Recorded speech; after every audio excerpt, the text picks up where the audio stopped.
Hi, y'all. I can't tell you enough that it's 12:19 p.m., July 6, 2026. You know, it's hard for me to connect, and I'm supposed to do this like all the time, you know, because I don't know what device am I going to use. They don't all have data, you know, this, that, and the other. All the reasons why that I can come up with why it's a struggle for me, but I'm still doing it because this is what I'm supposed to do. Every day, all day. There's a sheriff right there. No, but it looked like maybe it's undercover. Anyway, I was just in a Circle K, a different one that I don't normally go to, right? And the guy, you know, I went in, got a drink. And how I make my drinks is I get a soda, then it's a 99-cent cup, so it's like $1.07. It's a big cup.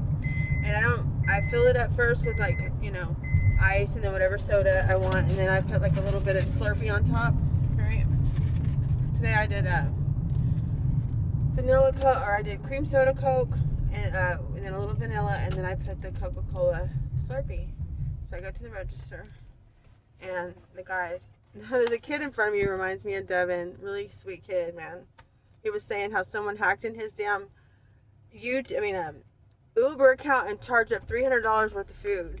And I just overheard him, you know, he was saying that $300, he canceled his card, and then it's getting sent to Missouri where his parents live, and he doesn't know if they'll send it to me. But he was really cool. You could just see he's got a really high vibe about him. He's probably about 20, 21 years old with this girl. You know, they were both getting a drink. So, but his energy was really good. And so, and again, it reminded me of you, Devin. So then I went to the register. He was going to charge me $1.81. I'm like, he goes, for Slurpee? I said, no, I don't have all of a Slurpee. I just have a little bit. And, you know, I was like, I'll show it to you. When I opened it, showed him how there's like ice in there. And, so they said, okay, so he charged me $1.07. And I didn't know, they don't do pennies anymore. I gotta get over. Let me see if I can. Sorry, people. I'm gonna have to go there, guys, because I'm not gonna be able to make it. They don't do pennies at Subway or Circle K because they said, I guess the sign says they don't get them. So, but I left them some pennies for, you know, the next person if they need them or whatever.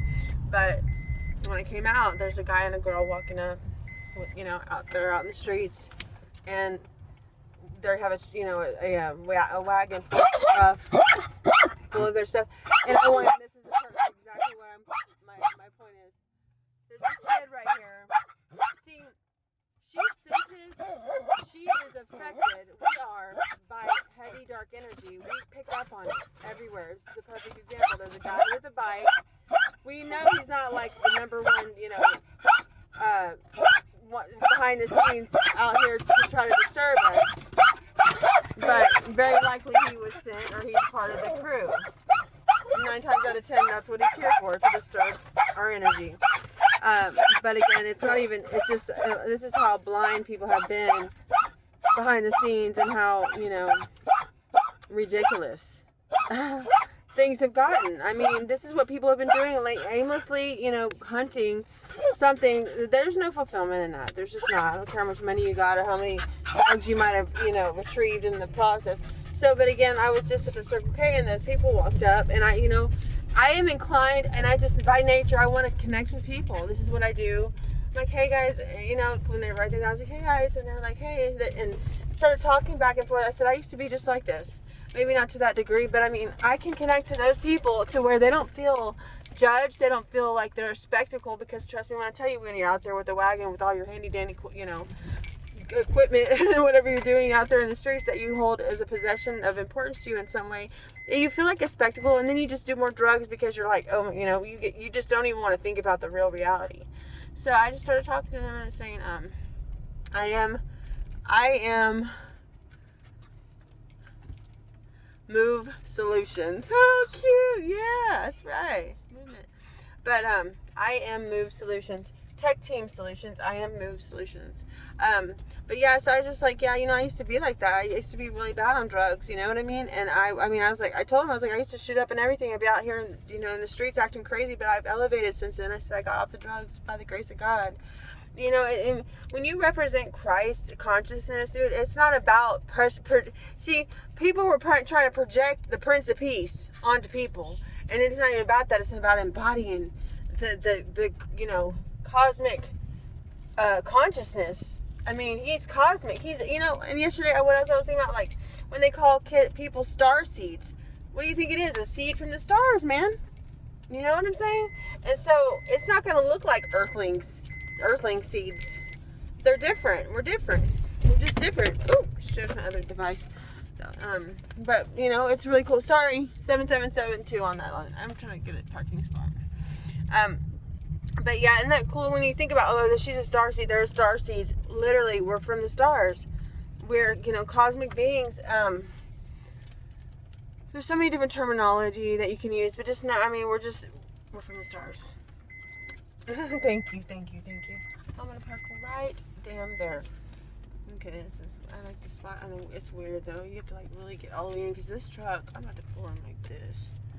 Yeah, it's not about pulling. I can pull in far enough to where that truck can still back out. But yeah, we're from the stars. We're star seeds.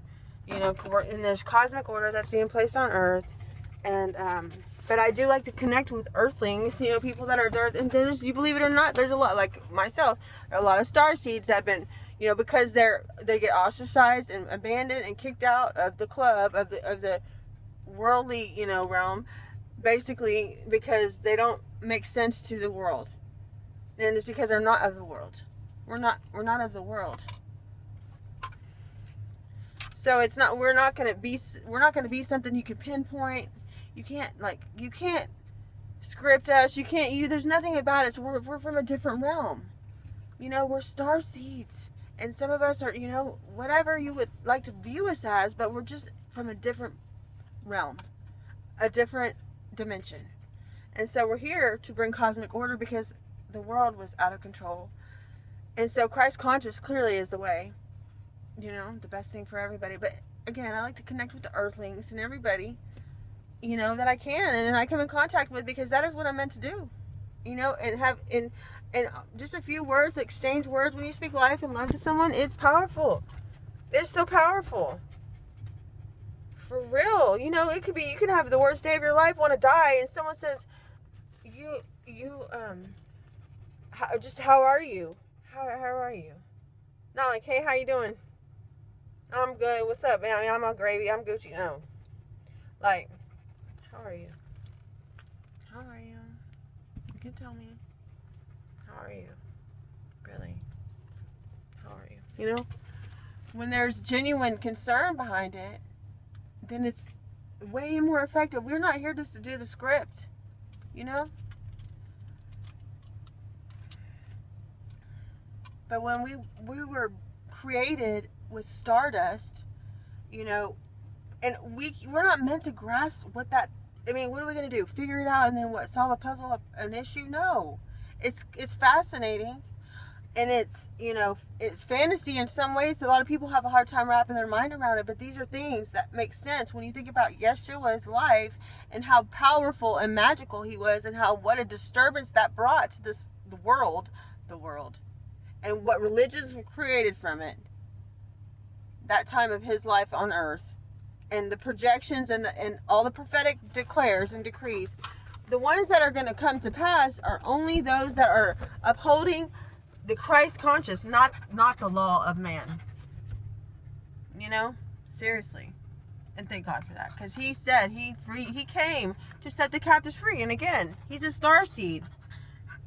Yes, of course he was. Duh. Where else did he come from? How did she get pregnant? Of course it was from the stars.